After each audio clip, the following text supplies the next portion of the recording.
I'll just start with my next unit, that is shared preference.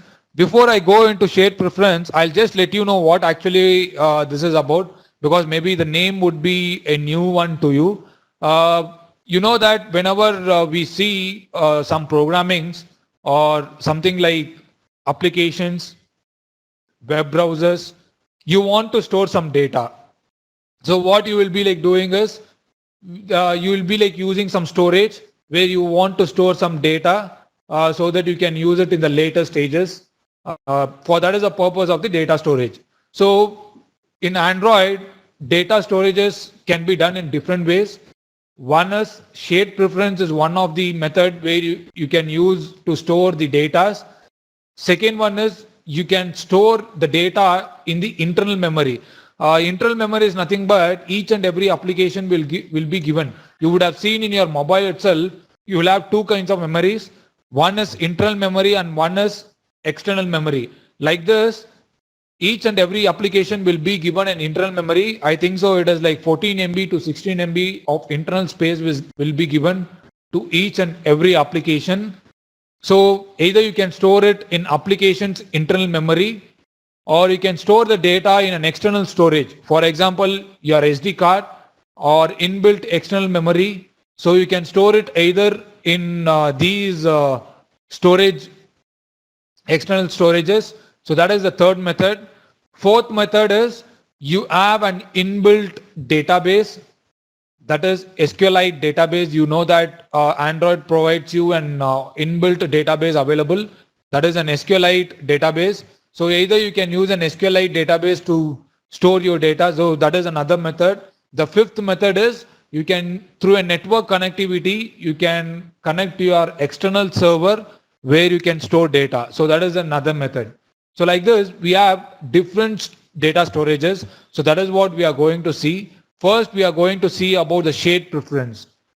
Shared preference is nothing but you can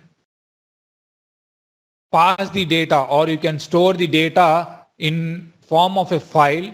So this file will be stored in the user's internal memory itself.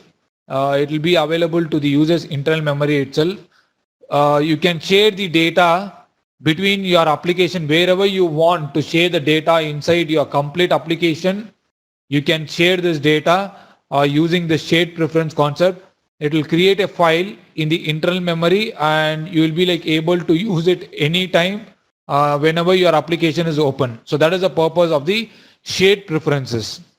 So what I'll do is we'll go into it. Android, as I told you, provides many ways of storing data of an application. One of the way is called shared preferences. Shared preference allows you to save and retrieve data in the form of key value pair. I didn't mention you that. So it will store the data in a form of a key value pair. Each and every value what you are storing, it will have a key value. Through the key value pair only, we will be like storing it. And through the key value pair only, we will be like retrieving the value. So that is how the shared preference will store the value inside the internal memory. In this unit, we will be like seeing how to store it and how to retrieve the value from the shared preference. So the shared preference, you can store and retrieve data of your application using Android shared preferences. Android shared preferences allows you to save and retrieve data in the form of a key value pair. Android stores shared preferences settings as an XML file in the shared preference folder under. This is where the data will be stored. That is inside the internal memory. Each and every package will be, each and every application will be having a path called as data slash. Inside data, there will be another folder called as data, and inside that there is another package name called application package. So inside that you will be like having your shared preference file. Shared preferences is application specific. That is, whichever application creates, only that application can access. No other application can access this shared preference. In order to use the shared preference, you have to call a method get shared preference and you have to pass the method name and the mode. That is whether it is it is a readable mode or writable mode, like that. We have to specify the mode to it. So that will make sure that it will return you a shared preference value reference. So that reference, using that reference, we can write and we can read the data from the shared preferences. So for example, this is how we will be like using it. Shared preferences object equals get shared preferences. My preference is nothing but you will give the file name and the mode, whether it is a private mode or a public mode, you can give the mode to it. So this is the different modes of shared preferences. Mode append.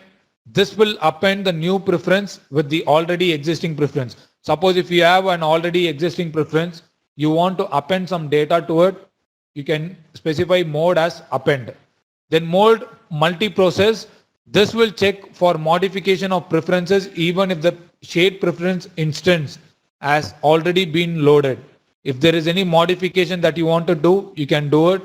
Mode private is by setting this mode, the file can only be accessed using calling application.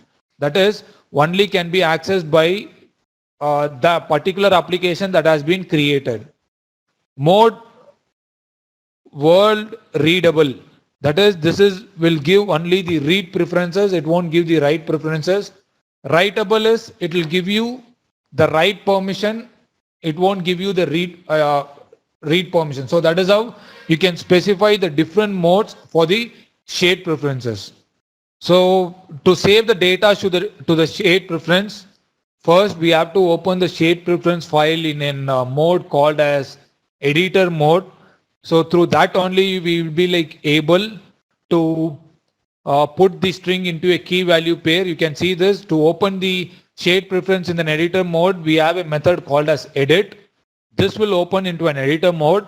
Then to put the values, we'll use put string method, which will have a key value pair, which will, the first parameter is a key name and the next is a value. Finally, to store the data into the shared preference file, we should use this commit method. So this commit method will make sure that the transaction is completely done and the shared preference will have this particular value.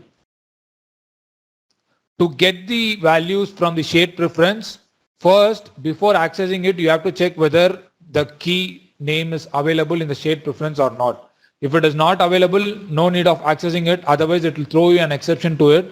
So before accessing it, you should make sure that whether it is already available. If it is available, we can use getString method to get the value by passing the key name. If the key name is not having any value, you can also have a default value if the value is not available. So that also you can specify. I'll just show you in the application when we are going to do it. So this is how we can access a shared preference value and you can use it in your application. So some inbuilt methods that are available are like apply, commit, then you can clear the shared preference, remove the shared key value from a shared preference, put string, put in. Shared preference is actually used for primitive data types like float, int, string, double. So only it is used for primitive data types. So you can't store an object or something like that. It is only used for a primitive data type.